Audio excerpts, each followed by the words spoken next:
J'ai commencé par faire des concours quand j'étais adolescent. Je faisais beaucoup de dessins, mais pas de bande dessinée véritablement. J'ai commencé à lire, à part les Tintins, les Astérix, à lire de la BD narrative à l'adolescence. Bourgeon, Bilal, Tardy. Et là, ça m'intéressait de faire de la bande dessinée. Et j'ai commencé comme pas mal en faisant du fanzine avec l'apparition des magasins de photocopie pour les étudiants pendant les études. Il y avait plein de petites structures. À Rennes, c'était assez foisonnant. Et puis j'ai commencé à faire des concours de bande dessinée, ne sachant pas trop si ce que je faisais était intéressant. Puis comme j'en ai gagné plusieurs à la suite, je me suis dit, peut-être qu'en fait, il y a un truc intéressant à faire par là. Et puis après, j'ai commencé à publier des livres en photocopie, à faire des histoires courtes, des choses comme ça, et puis de démarrer après mes premiers ouvrages. Alors j'ai commencé moi à mi-chemin entre de la bande dessinée intimiste. J'ai fait une petite histoire qui s'appelait Idylle, un carnet de voyage sur Prague aussi chez les rêveurs. Et en même temps, je faisais beaucoup d'illustrations en jeunesse. J'ai jamais eu de séparation entre le monde de la littérature jeunesse et celui de la bande dessinée. Même si j'ai fait de la bande dessinée pour adultes, l'idée de faire de la bande dessinée jeunesse, pour moi, c'était assez naturel en fait.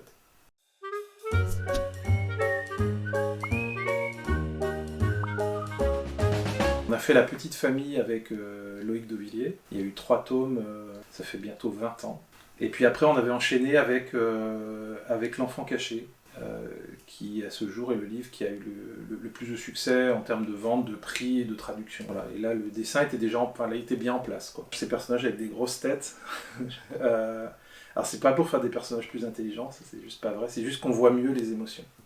Et c'est un type de dessin que j'aime beaucoup. Ça raconte l'histoire d'une grand-mère qui va raconter à sa petite fille son enfance d'enfant caché. Donc au moment des rafles, elle va être cachée par ses parents dans une armoire et sa voisine va la sauver. Ses parents ont été arrêtés et ils vont l'exfiltrer, ils vont aller la cacher à la campagne.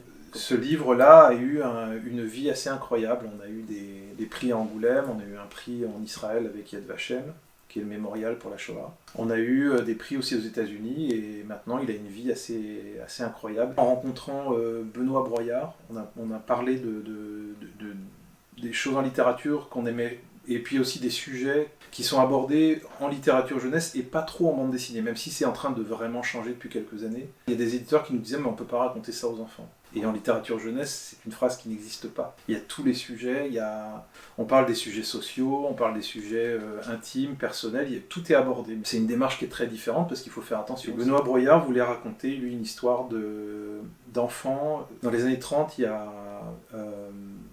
Prévert a écrit un poème qui s'appelle La chasse à l'enfant. Il y a eu une révolte alors non pas une prison, mais c'était un bagne à Belle-Île où il y avait des enfants. Les enfants étaient très maltraités. Benoît a écrit La pension Moreau avec l'idée de faire 3 tomes, avec des enfants qui sont amenés dans une pension, une sorte d'internat, où les parents se débarrassent sérieusement de leurs enfants.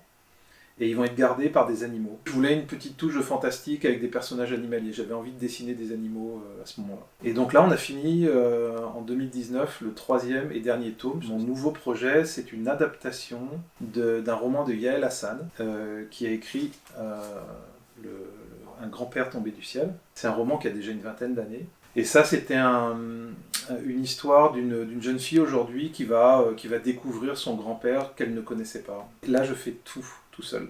Donc je vais faire l'adaptation avec un redécoupage. J'ai l'avantage de pouvoir soumettre toutes mes modifications à Yael, puisque elle est assez facile à contacter. Donc je l'appelle ou je lui envoie un message et puis elle me répond assez vite. J'ai pas vocation à démanteler le roman. Si j'ai envie de l'adapter, c'est qu'il me plaît aussi tel qu'il est. Dans pas mal de livres jeunesse, il y a cette idée de la transmission. Alors pour le coup, on saute souvent une génération, ça se fait souvent avec les grands-parents. Moi, j'ai pas tellement vécu ça avec mes grands-parents, mais je trouve qu'en tout cas, narrativement, il y a un truc assez génial à faire ça.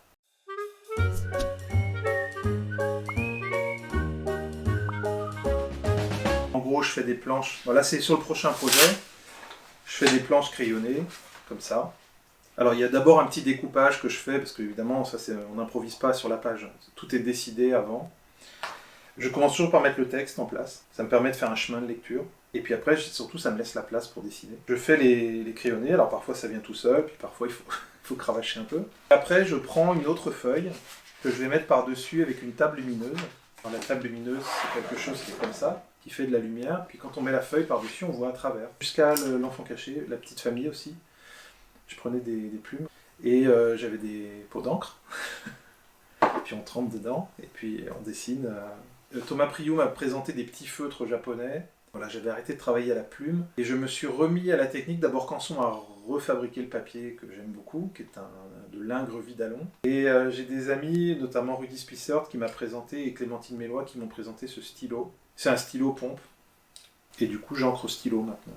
J'adore le dessin, et j'adore le dessin des autres. Je suis fan de plein de dessinateurs. Et il y a des auteurs dont on aime le travail, on a la chance de les côtoyer. Il y a El Hassan, j'adore ses romans, moi ça me touche. On la croise. J'adore le dessin de Laurent Audouin, de François Ravard.